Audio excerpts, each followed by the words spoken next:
sabi mo, para mabigyan ng hustisya.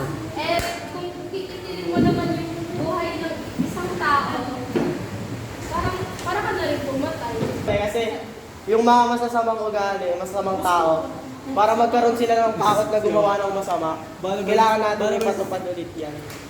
Di pwedeng ipatupad yun. Matatakot ka sa tao, hindi sa Diyos.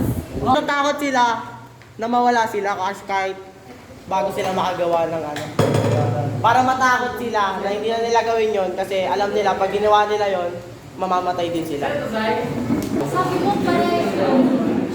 para hindi sila parang sinabi kami hindi sila maging masamang tao. Hindi sila maging masamang tao, parang hindi nila Pero maisip kung na kung ikaw nagpagawa ng death penalty sa isang tao, edi masamang tao ka mo. Kasi yung buhay ng isang tao, pinatay mo yun eh. Tsaka ang Diyos ang may alam ng buhay natin, di ba? Wala naman tayong kaalam sa buhay ng isang tao. Na umiisa ng buhay ng tao, may death penalty is masama kami tayo. Siyempre, may mga batas pa rin na susundin tayo na, kunyari, pumatay siya. Hindi lang basta na mapatayin siya.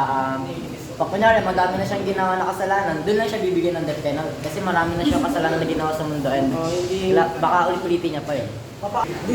Madaming kasalanan. Eh, tayo nga, dami nga nating kasalanan. Anong binibigay sa atin ng Diyos? Paulit-ulit niya tayong binibigyan ng chance. Lahat tayo sa mundo may chance habang wala pang paghukom. Lahat ng tao need ng chances sa buhay. Kahit third chance, kahit ilang chance pa yan. Ang Diyos lang ang magsasabi kung kailan ka mamamatay. Sabi ko kasi yung mga kasalanan na ginawa niya ay yung mga under the belt na, yung mga hindi na dapat na ginagawa ng tao, mga yung katulad ng mga psycho, yung mga wala nang katulad yung mga ginagawa, parang pumapatay na lang sila ng pumapatay, gano'n, kahit na makulong sila is pumapatay pa rin sila sa loob ng kulong. Walang pagbabago. Pwede pa naman yung magbago. Hindi kaya. Walang tao hindi nagbabago. Lahat ng tao nagbabago.